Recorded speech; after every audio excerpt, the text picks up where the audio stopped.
Vai estar aí na tela quantos views teve. Não, vai estar aí no cantinho. Tá. Aí a gente vai fazer da Ace, que é da Adidas. Não sei se vocês sabem. E, né, é isso. Então, vamos. Mas antes da gente pegar a chuteira, você tem que estar inscrito no canal. Se inscreva no canal e deixem um like. E compartilhem para todos os amigos. Yeah. Ô meu, cadê a chuteira, velho? Ai, caralho, que isso? Não é essa. Não é essa. Tá aqui fora. Caralho. Agora sim, eu acho. Essa daí. Essa essa aqui. daí. E nem foi introduzido, quer dizer, nem foi encenado. O cara tá morrendo aqui, mano, olha isso. Ai, tio. Que deu o jogo que tá? Ai, cara, eu vou cair, Ai, caralho. Coceira. Então, gente, a gente tá aqui com a chuteira agora. Ela é Adidas Ace, agora sim é real. Aqui é Adidas, tá vendo? Aqui é Adidas, ó. O Roger Tá ao usou. contrário, mas.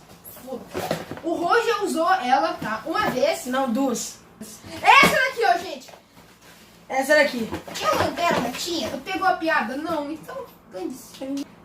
Tá, gente, essa esteira é formada pelo cabedal contra o fio. Que é basicamente a botinha da chuteira. Eu não chamo de botinha, é o bagulho que a Nike, a Adidas e esses bagulho ganham dinheiro com isso. Não paga 1000 pila nessa merda.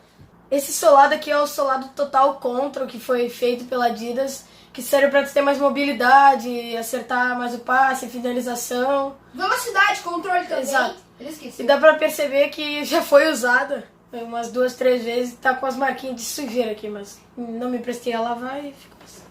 Gente, assim, essa caixa dane-se. Foi ideia do Rô, tá? Não me julguem pela edição. A última vez fizeram, todo mundo reclamou de mim. A culpa é do Rô agora! A culpa é dele! Tá.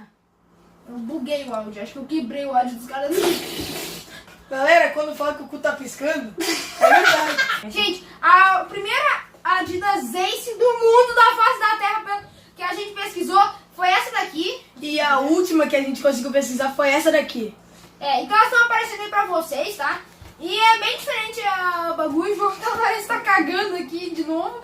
Tá, gente, eu sei que essa unboxing foi meio, sabe, mais ou menos, porque a gente não achou quase nada dessa esteira, foi bem difícil. Mas a gente fez o máximo possível, tomando o